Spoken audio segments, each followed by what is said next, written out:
In the previous video, we learned the indirect speech of assertive sentence, and the second video we learned the indirect speech of interrogative sentence. Today we are going to learn the indirect speech of imperative sentence. Imperative sentence means आज्ञार्थी वाक्य.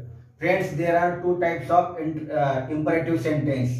First one is affirmative command and second one is negative command. Affirmative command, the sentence begins with V1 main verb, and the negative command, the sentence begin with don't. Remember, affirmative command जे आहे त्याचं वाक्य मुख्य क्रियापदाने सुरुवात होतं V1 आणि negative कमांडचं जे वाक्य आहे ते नेहमी डोंट या शब्दाने सुरू होतं, हे लक्षात ठेवा. तर मित्रांनो, याचे इनडायरेक्ट करतानाचे नियम आपण पाहूया. नियम काय आहे लक्षात घ्या. एक कनेक्टिव्ह म्हणून इथे थोडक्यात सांगितलंय. V1 म्हणजे अफर्मेटिव्ह कमांड असेल तर कनेक्टिव्ह म्हणून टू वापरायचं आहे, आणि निगेटिव्ह कमांड असेल तर कनेक्टिव्ह म्हणून डोंट काढून डोंटच्या ऐवजी नॉट टू वापरायचं आहे.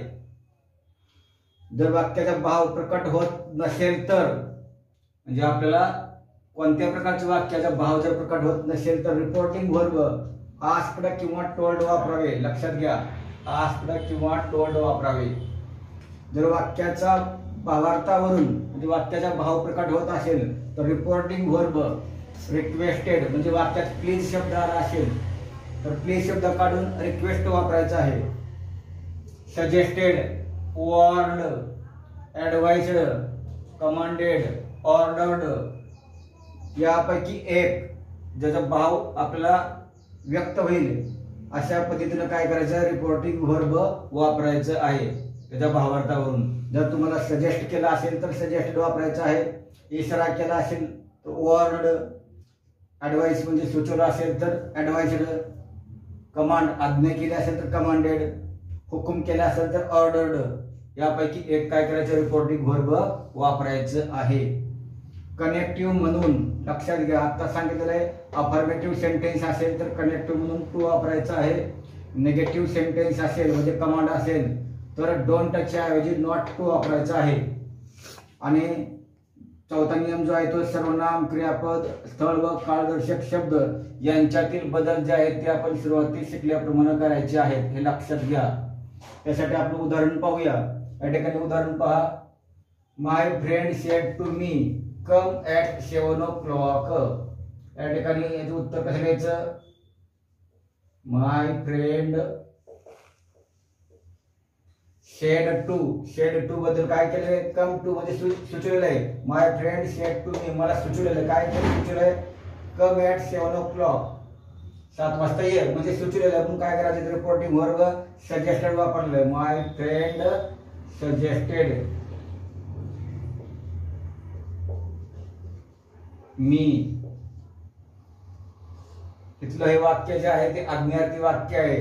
कम मुख्य क्रियापदाने सुरुवात झालेली आहे म्हणून काय करायचं, तिथलं कनेक्टिव्ह म्हणून टू वापरायचं. टू कम ॲट 7 o'clock अशा पद्धतीने वाक्य होतं. दुसरं वाक्य बघा. The king said to his men. The king said to his men काय केलेलं आहे, त्याचा ऑर्डर केलेले आहे, हुकूम केला आहे त्याच्या प्रजेला, माणसांना. द किंग ऑर्डर्ड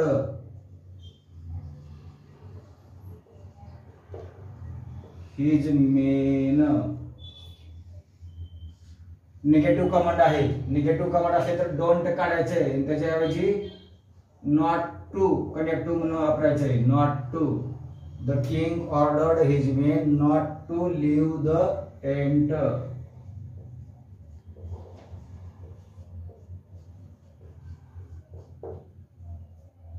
पुढचं वाक्य पहा. The doctor said to the patient. Doctor पेशंटला काय करतो, सुचवतो. म्हणून या ठिकाणी रिपोर्टिंग वर्ब काय वापरायचं आहे, सजेस्टेड वापरायचं आहे.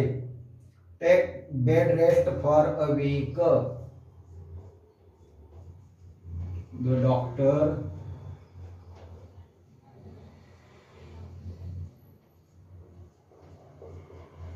suggested the patient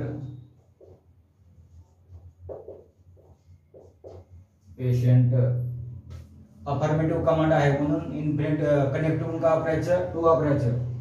to take bed rest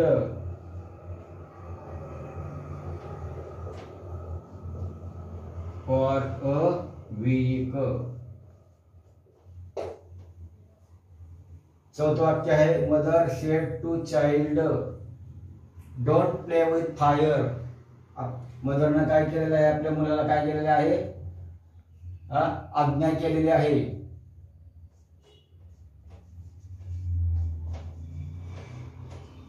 mother commanded म्हणलं तरी चालतंय किंवा ऍडवाइस्ड सुचवलं म्हणलं तरी चालतंय. आपण इथं ऍडवाइस्ड घेऊया. Mother ऍडवाइस्ड. Mother advised his child. Mother advised his child. Don't च्या ऐवजी not to वापरायचं आहे. Not to play with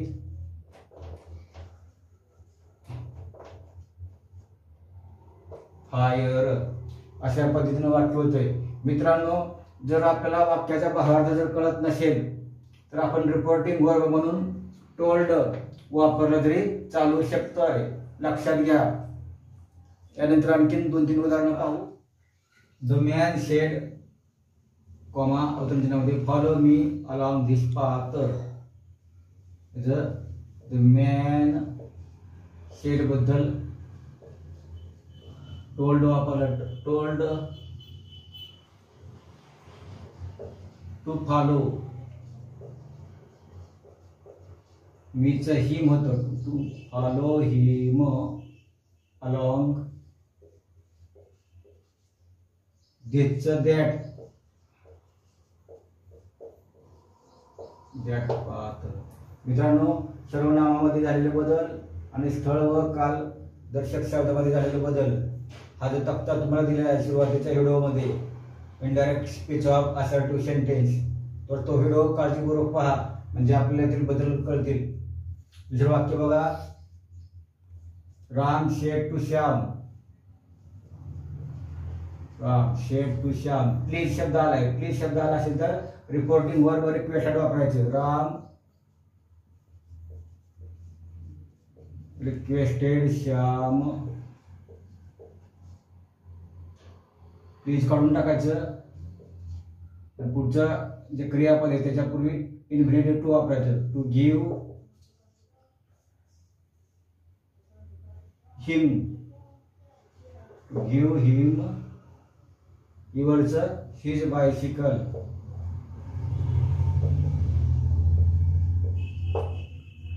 to give him his bicycle. ना she said Kunal bring a glass of water. She asked Kunal. इथून वाक्य सुरुवात झालेला आहे. तो कॉमा दिलेला आहे. To bring a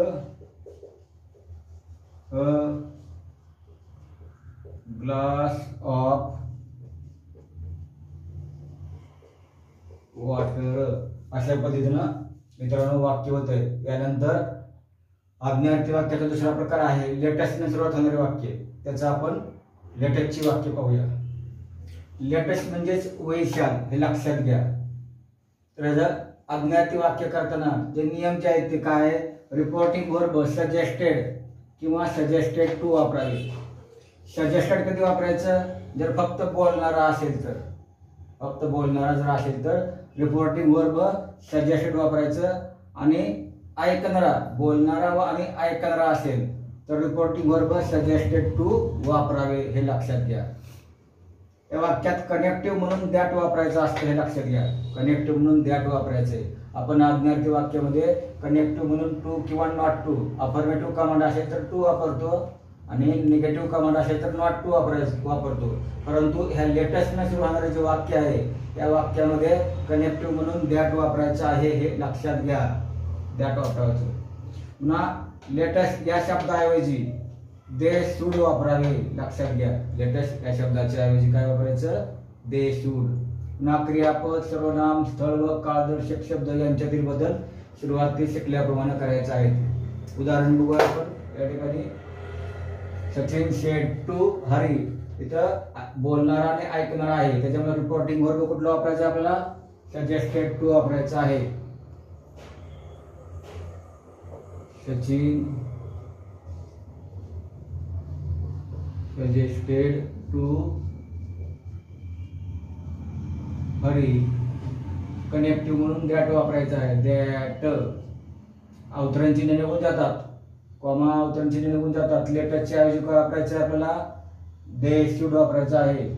that they should.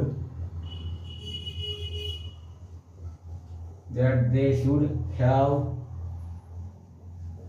A cup of T. अशा पद्धतीने वाक्य होते. दुसरं उदाहरण पहा. या ठिकाणी सुद्धा शेड टू आहे म्हणून रिपोर्टिंग वर्ब सजेस्टेड टू वापरायचा आहे. Meena suggested to Hina. स्वल्पविराम अवतरण चिन्ह निघून जातात, कनेक्टिव्ह म्हणून दॅट वापरायचं. लेटरच्या ऐवजी they should go to cinema.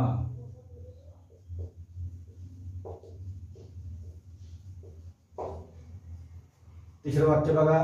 त्यात फक्त बोलणारा आहे, ऐकणारा नाहीये. रिपोर्टिंग वर्ब शेड आहे, ऐकणारा नाहीये, म्हणून या ठिकाणी रिपोर्टिंग वर्ब फक्त सजेस्टेड वापरायचा आहे.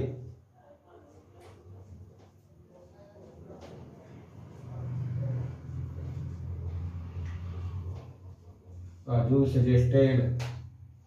स्वल्पविराम अवतरण चिन्ह निघून जातात, कनेक्टिव्ह म्हणून दॅट वापरायचं. लेटरच्या ऐवजी दे शूड डू एज बाबा विश. साधा वर्तमान काळातले क्रियापद नाही तर साधा पद काय होतो? विशड. तुम्ही म्हणता इथं पुढचं का डेट झालं नाहीये, तर नेहमी जे मॉडल वर्ब आहे ती त्याच्यानंतर क्रियापदाचं पहिलेच रूप येतं, हे लक्षात घ्या. या ठिकाणी बाबा करता आहे, त्याच्यापुढे विष आहे म्हणून ह्याचं विषड केलेलं आहे, दुसरं रूप लावलेलं आहे, लक्षात घ्या. अशा पद्धतीने मित्रांनो आज आपण indirect speech of imperative sentence आज्ञार्थी वाक्याचा आपण काय शिकलेलो आहोत? इनडायरेक्ट स्पीच शिकलेलो आहोत. त्याच्यामध्ये आपण अफर्मेटिव्ह कमांड, निगेटिव्ह कमांड आणि लेटेस्टने सुरू होणारे वाक्य पाहिलेले आहेत. मित्रांनो आपल्याला हा व्हिडिओ निश्चितच आवडला असेल तर आपण आपल्या मित्रांना हा व्हिडिओ शेअर करा, कमेंट करा, लाईक करा आणि जर आपण माझ्या चॅनलवर जर नवीन असाल तर माझा चॅनल तुम्ही सबस्क्राईब करा, जेणेकरून तुम्हाला माझे नवनवीन व्हिडिओ तयार झाले की त्याचे नोटिफिकेशन तुम्हाला लगेच मिळून जाईल. आपण सर्वांनी हा व्हिडिओ पाहिल्याबद्दल सर्वांचं मनपूर्वक धन्यवाद. पुन्हा भेटूया उद्या नवीन व्हिडिओमध्ये.